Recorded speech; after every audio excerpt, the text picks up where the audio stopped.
Right. So we are just going to have a look at the Premier League games that just happened during the game week and have a game by game review, what went wrong, what was interesting, and it's just an interesting perspective of all the games. We'll briefly touch upon the other leagues as well, going around Italy and Spain in particular. And then we'll have the preview of the Champions League, which is coming in the midweek. Excited about that, yeah. Right. So let's start with the Leicester versus Leeds game. Pretty interesting one for both the teams actually.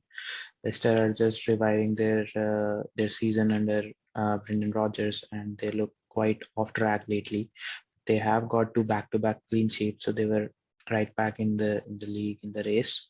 And Leeds, of course, what a terrible run they have had recently under Marcelo Bielsa, and now with the coming of Jesse Marsch, it is interesting to see how things turn out. You got a glimpse of it fairly. The style of play is quite similar under the Bielsa range, and Jesse Marsch is like a manager who likes to press a lot and play as the underdogs and give it to the bigger teams, like he has done in the past in the Salzburg and Leipzig teams. And that sort of style just suits Leeds Football Club very well. So it will be an easier transition for the players and for the for the fans. Excuse me. Interesting to see how the players gel up with him. Obviously, they've had a very emotional relationship with Bielsa in the past, and how his influence has helped them in their careers. But yeah, Jesse Marsch would be the right sort of guy to take them forward. In this game, I think it was massively unlucky for Leeds. They had an XG of over 1.9 and still managed to come away with no goals and a defeat by the hands of Leicester. That also goes to show that stats can be deceiving at times, because while watching the game, it did not look like that Leicester were not in the game as their XG suggests. They were pretty much in control of the ball. They were dominating and dictating the state.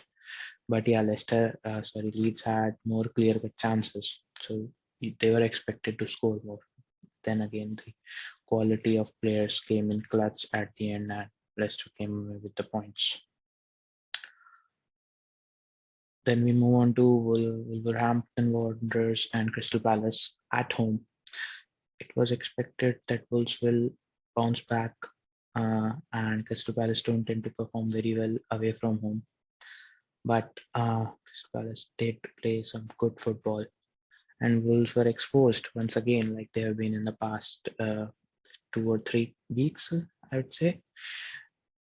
And that goes to show how much they were overperforming their underlying numbers. They were conceding a lot of chances. In fact, they were and their expected goals to be conceded throughout the season were 34 prior to this game, and they had conceded only 21. So that is a massive overperformance of 13 goals. Uh, those were the results of very good goalkeeping by Jose Sa and some good defensive performances. But that kind of run, that kind of stats are not longer lasting. And you have seen Wolves not keeping a clean sheet in the last 7 or 8 games. That has started exposing their lack of defense. And what that leads to is their lack of goal scoring is also highlighted a lot more when they are not keeping clean sheets either. They have been one of the lowest scoring teams in the league, and their attack just does not resonate with the rest of the league at the moment, especially Jimenez, who's been nowhere the same player he was prior to his injury. Pedro Neto and Podence do bring a lot of spark, but they lack that focal point, their goal threat up top. I wonder what Bruno Lage would do next. Maybe he can revert to a back four. I've read some reports that he always wanted to switch to a back four rather than a back three. That's his preferable style. So this might be a right time for him to switch to that and try out different things. He really has got some problems on the fullback position, especially at the right back. See what happened with one of their players, Hover, and the harsh comments that Lage had after the press conference. He was not very happy with the player's attitude and his hard work that he put in, and got injured, and that cost Wolves a lot. So he'll have to look at a few options whom to play there. Maybe he can try out one of their full centre backs there if he's switching to back four. Certainly in this situation, Adama Traore would have come clutch with Samedo's absence, but he's no longer a part of the team right now. It will be interesting to see what kind of strategies they do adopt, and yeah, looking forward to the next season for them. Yes, certainly out of the top four race, but Europe is still in contention, maybe. As for Crystal Palace, I think they have been the most overperforming teams, not in terms of any statistics or anything, but based on the expectations that people had out of them. Many were expecting them to at least win the relegation battle, if not going down. Many actually outright labeled them as relegation favorites, given how their squad had a complete overhaul. All of these players had gone, the likes of Cahill, Tompkins, etc. But what Patrick Vieira has brought in, and more importantly, the club, the infrastructure, the scouting has brought in, is reliance on younger players, exciting players who like to play a certain brand of football that is pleasing to the eye, that is coherent with the ideas of football, and not just follow the tradition of playing it safe, the pragmatic approach that we have associated Crystal Palace with under the likes of Roy Hodgson and Tony Pulis. Although that was very effective in their own ways, and Hodgson's legacy has a lot of role to play in the current resurgence of Palace, but Vieira and the team has taken them to another level with the kind of younger players that they have in their disposition. Michael Olise is a wonderful, wonderful player. Last year, we were looking at Everett Eze and how he was a steal for them from the championship. I think Michael Olise is certainly going to be a better player. At this moment, he certainly is, but he has the potential to go even better than Eze. And the future looks bright for them. Conor Gallagher, who knows whether he stays for another season or Chelsea might want him back, but he has been a revelation for them in the midfield. Absolutely brilliant performances throughout the season, clutch moments. So, going forward, I think they'll want a like for like replacement for a Gallagher like player, and maybe a striker up top who can support Edward more and Benteke more. Benteke has been looking good in this season whenever he is given a chance to play, but he's not the same 15 goal striker he once was under during the times of Aston Villa. So a similar kind of striker who's good aerially would really suit them going forward. And they have been very good defensively as well. And let's move on to Norwich Brentford. That was very exciting game for Brentford and almost a must win for both the teams. If Brentford lost this game, they'd be in huge trouble. They'd be right in the relegation zone with Burnley and Watford climbing up their backs. But they have just distanced themselves from those teams by some margin now. At least have some breathing space to build upon. And it was a change in tactics for Thomas Frank, going back to a back four instead of back three, which has not been going well at all in the past few weeks, and they needed some kind of change. They brought it on. Ivan Toney, clutch moment, clutch player, and what a good penalty taker he is. I mean, he's so calm, just taking one step, hitting it right, left, both players, both positions. Krul actually guessed the direction both the times, but could not get a hand onto it either. So yeah, good for Brentford. I think the things would have been more interesting had they lost. Norwich would be right in the race again, but now I don't think they'd put up much of a fight going forward. So yeah, let's see how a relegation battle unfolds. Speaking of relegation battles, Newcastle United are on a streak, and another brilliant performance, 2-1 win against Brighton, who have been abysmal of late, but still have a strong squad. So in all these performances, Newcastle have been showing the rigor, showing the grit, not just their old method of going long balls, crosses into wood, and trying to score scrappy goals. But they've been playing good football, building up from the back. Dan Burn, Fabian Schär. I think Dan Burn is an excellent addition to the back four, brings a lot of solidity and composure. He leads the back line very well.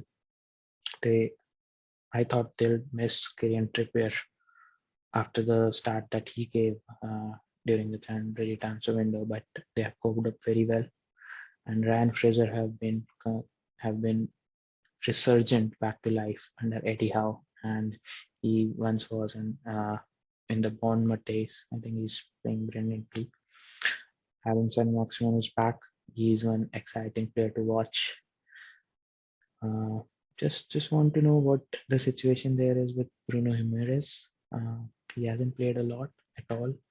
He looked like he was going to be the key and focal player who would drag them out of the relegation, but they have been managed to doing that without him. I think it is also sensible to not put him straight into the mix, because coming from the Portuguese league, no matter how good a player you are, you still need some time to adjust to the Premier League, especially if you are in the relegation zone. You don't want to be casual with that approach. So it is good that he's being eased into it. But yeah, sooner rather than later, I'd like to see him and bring some of his magic that he's being talked about a lot. For Brighton, I think they did lose a lot of momentum, motivation. The Dan Burn sale was a huge blow to them. I think it changed their structure, how they operate. They used to be good three at the back, but they have been facing injuries with Louis Dunk and Adam Webster now, so they have to play Shane Duffy, going back four. There have been turbulences in there. They're bounce back maybe this season, maybe next season. They're a good team, good core squad, and of course the manager is being talked about a lot. But that certainly hurts his reputation and chances of going to a bigger club like uh, definitely not the top four ones, but if let's say Brendan Rodgers were to leave Leicester, he would have been a prime candidate. But if Brighton don't finish the season very well and they're dragged into some sort of a 15, 16 place finish, I think his chances of going to a better team diminishes massively. Burnley, Chelsea, it has been ages since we have seen Chelsea play in the Premier League. They've been playing so many competitions so far, like Club World Cup, FA Cup, League Cup victory, all of that. But it looked like they would be rugged. They haven't been scoring a lot of goals, and they just turned up. Looked like they were missing their right back, their full backs all this while. And Reece James is just a fabulous player.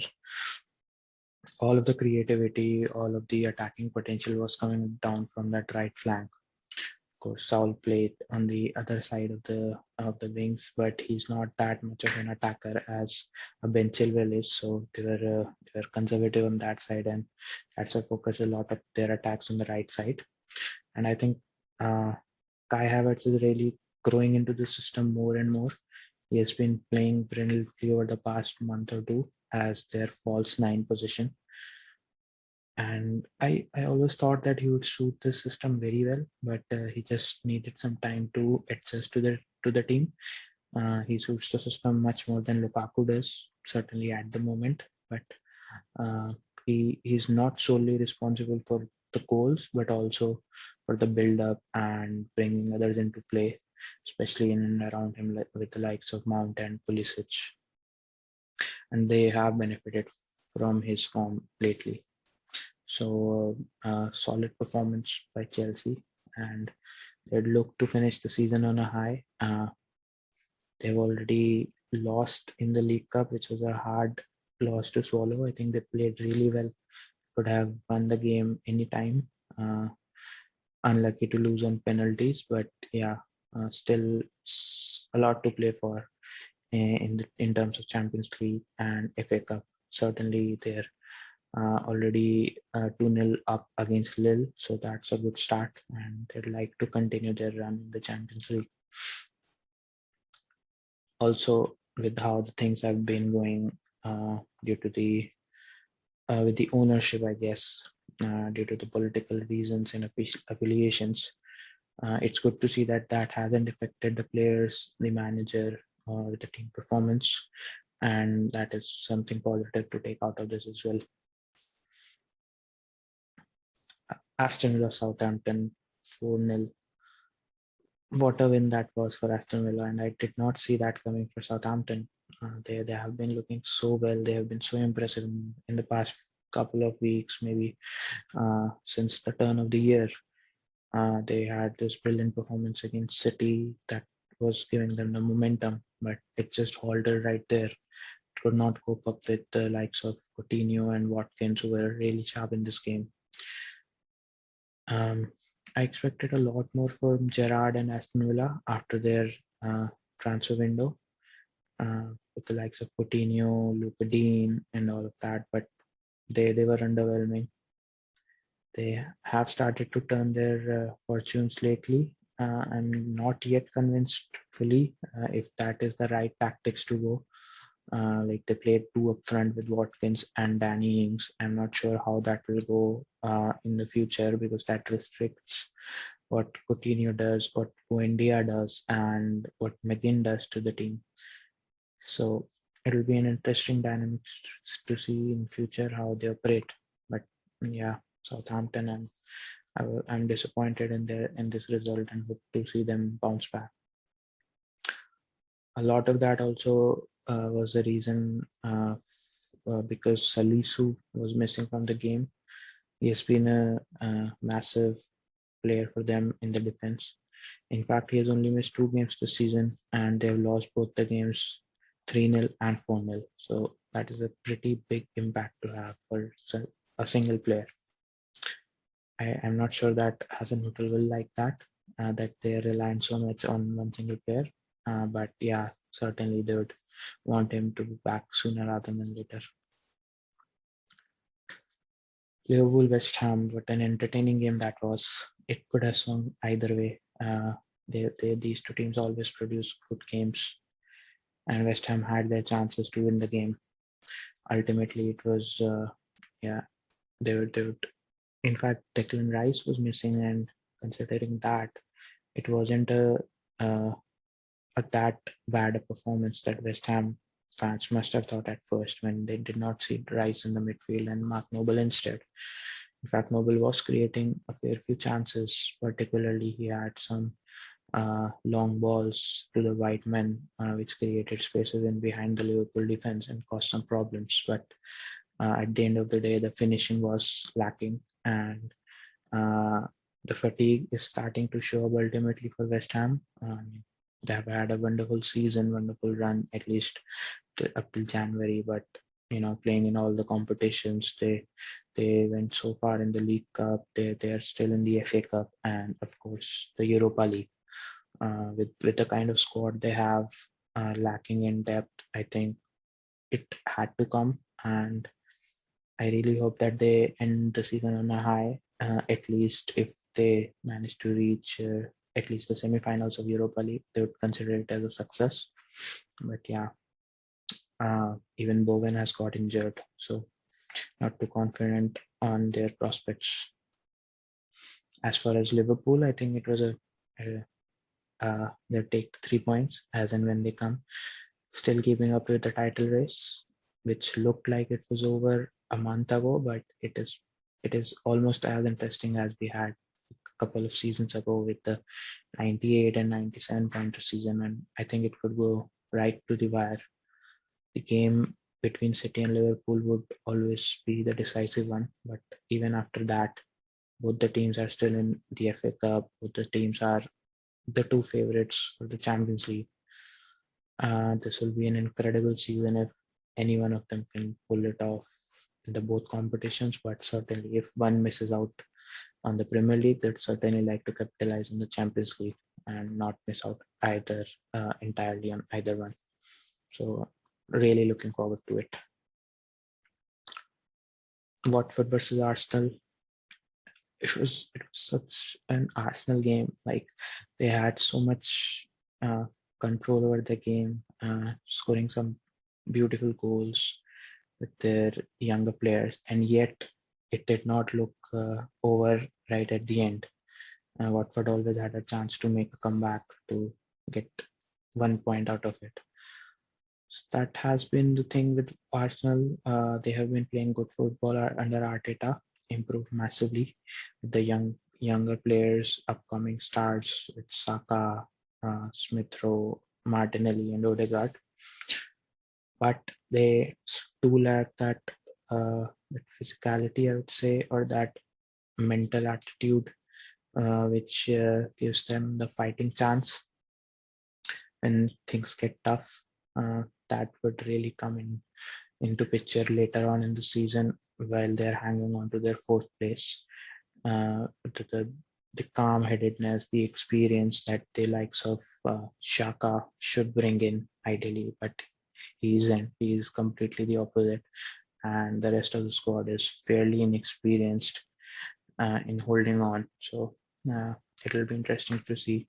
They are the current favorites to finish in the top four, but at the same time, I wouldn't be certain and confident how well they or how smoothly they ride through. And then we move on to Manchester Derby. What a game it was. First half, it surprised many people, including the Manchester United fans and players, how they turned up. They were fighting neck to neck. Ultimately, the difference was between the quality of the players, and City led 2-1, which was a fair result at that time. And it gave some hope, some optimism to the United fans that this will not be a complete routing. But it turned out to be. In the second half, they just did not turn up. United have been a 45-minute team in the past, and City are too good a team to not punish that, and they did punish them massively. It was as bad a result as the 5-0 thrashing against Liverpool earlier on in the season. I mean, the way that United players just gave up shows how bad the situation is at the moment, and with no certain future promises or plans coming in the way. So I really worry about Manchester United and their upcoming future. Yeah, City, on the other hand, are on the rise. They had tipping performances in the past, dropped points against Spurs, had fought victory against Everton. So they really needed this to be right back in the race, in the momentum. And now they're with this win in the back, going ahead in the Champions League game with the title already, with the tie already wrapped up. I think they would be pretty confident going to the run and the fight against Liverpool. And then finally, Tottenham versus Everton. I mean, Everton have to really do something to stay up, man. It looks very bleak for them. The defense is not good enough. It's perhaps championship level. Michael Keane makes far too many mistakes. Jordan Pickford makes, again, too many mistakes. I don't want to be overly critical of him because he has already had a lot of criticism from people. So maybe, but yeah, the individual mistakes are so much piling up, and then they don't have that quality up front either to overcome that. And that showed in the Tottenham game. Even though Tottenham are not in the best of the forms themselves, being very inconsistent, they come up with a performance like they're unbeatable. Yeah, a 5-0 victory is something that does not translate well with the Conte's team, but it all happened.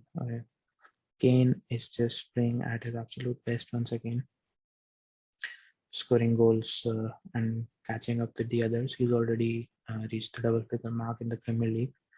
I think he's fourth in the list of the highest scorers, which, given his poor start, is impressive and how much he's come so far. He looks like he's enjoying his game once again and breaking into the top 5, top 6 all-time scorers. I think he overtook Thierry Henry the other day. So it'll be interesting to see where he ends up. I think he'll end up at third. Might not be able to overtake Rooney. But yeah, interesting to see what happens there. Also shout out to a resurgent Matt Doherty, who's been coming up alive under Antonio Conte as wingback. Yeah, a lot to look forward. We have some games in on Friday, Friday midnight, and the Premier League title race, as I said, is getting more and more interesting. And I'll be really hooked up to it. I'm looking forward to all the games. Same as the relegation battle. I mean, if Brentford had lost that game, it would have been much more interesting down there. But now, yeah, it doesn't look like it will change a lot. I mean, Burnley at 18 are on 21 points, and they have Everton and Leeds to catch up, 22 and 23, and Brentford are at 27. So that's a 6-point cushion that Brentford have. Everton and Leeds ultimately do have enough quality to keep them up, and Newcastle are already looking to be safe. So, yeah, Sean Dyche might finally go down. I'll quickly touch upon the other leagues as well. Serie, it is also getting very interesting. Milan winning that massive game against Napoli and keeping themselves now 3 points clear of the men in Naples. Inter still have a game in hand with 58 points over AC Milan at 60 points. So they win their next game, they'll be 1 point ahead. But they also have their Champions League tie to worry about, which we'll talk about later. So it will be a very close call in the Serie A. And you cannot discount Juventus either. There are 3 points and can catch up with the current form that they are having. I did not expect that to happen at the start of the season, but yeah, it's a close title race, and I hope Napoli can pull something out. I just have a bias towards them, but yeah, looks unlikely now. Serie A, finally the big four are in the top four.